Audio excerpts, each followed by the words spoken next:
While working with the AT map, you might already ask yourself, where did I get it from? And where can I find similar maps for my research region, for my time, in a decent quality? Unfortunately, that process is not really easy because something like a worldwide library catalog doesn't exist for maps. But we have possibilities available where we can download maps in a quite good quality. For example, the biggest map collection in the world is the David Ramsay map collection. You will find it under davidramsay.com, and here you will find like 120,000 maps for further usage. I would always recommend you to access the data here over the so-called Lunar viewer. If you click it, it will take a little while. And you will be led to this page. Here you have like a search window. Let's search for Nepal.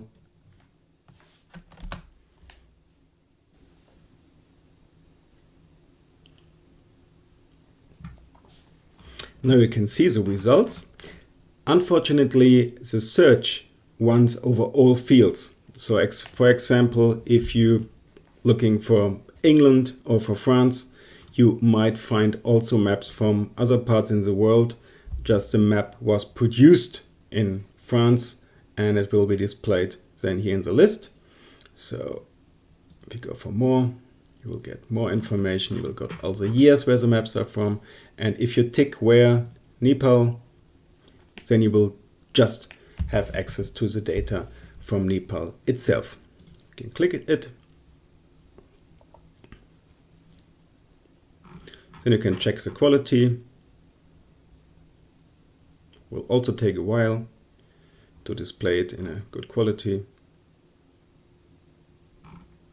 You can see extremely high quality, perfect scan.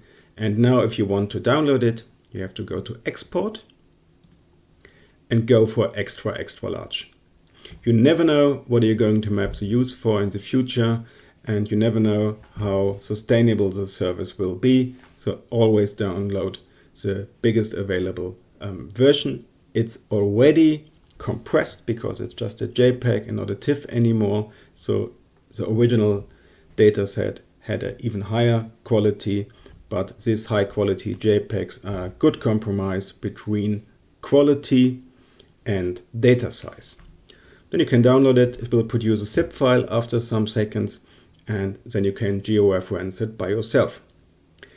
Since some months or years, the David Ramsay map collection offers a different access to the data. You can go to the geo-referencer, you can start it, and here you will have a map where you can find all the geo-referenced maps they have available.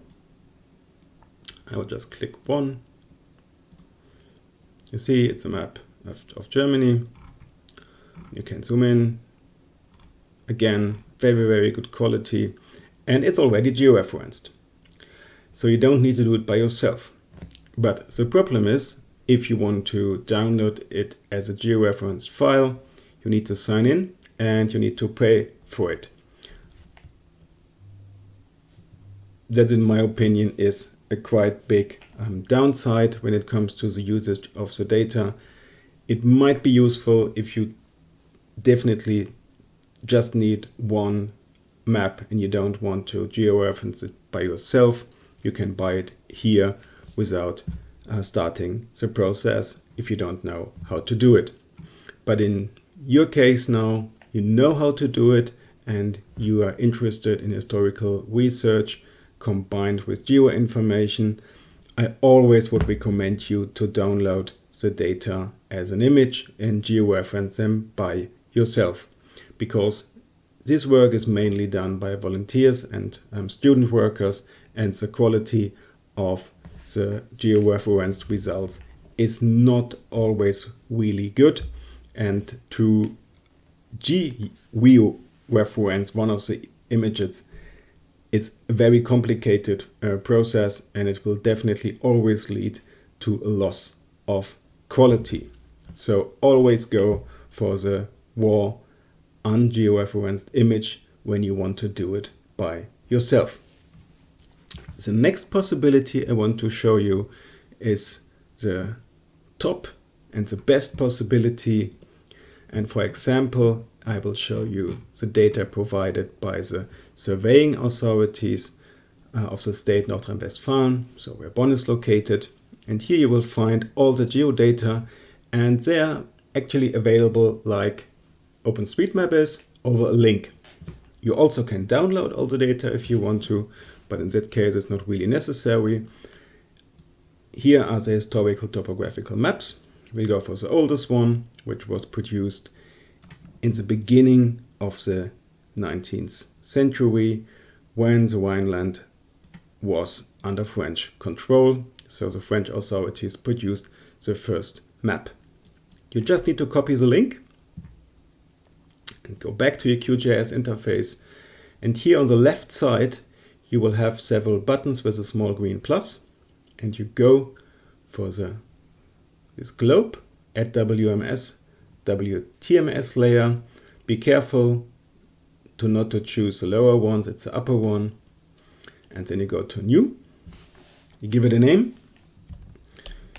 I will just call it HistMap. And copy the link. And press OK. Then you press connect. And then you will have the possibility to choose the metadata or the data itself. These are the data, and just press add. You will already see the legend. And you can go now zoom to layer.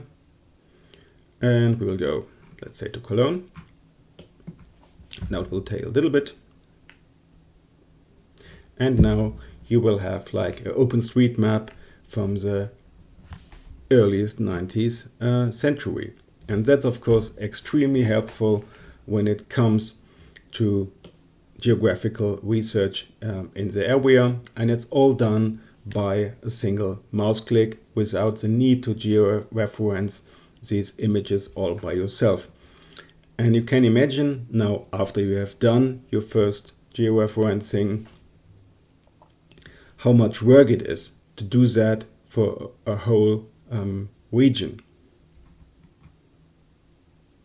It's a little bit slowish, but usually it's working quite fine.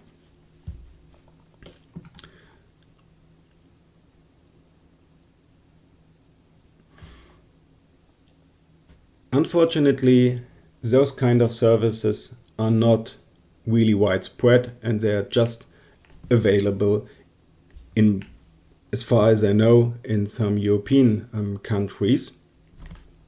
And one thing I always would recommend is to get in touch or visit the websites of the local survey authorities. They are usually responsible for providing this kind of data. The next source, which might be also possible to look for, are the local libraries. Some of them have quite big map collections, and some of them are scanned, but mostly not. But usually they have the equipment to produce high quality scans for your research projects. In the next step, we are going to have a look for the digitization process. So how to get out the data of the historical maps, to analyze them and to enrich them with other information from other historical sources.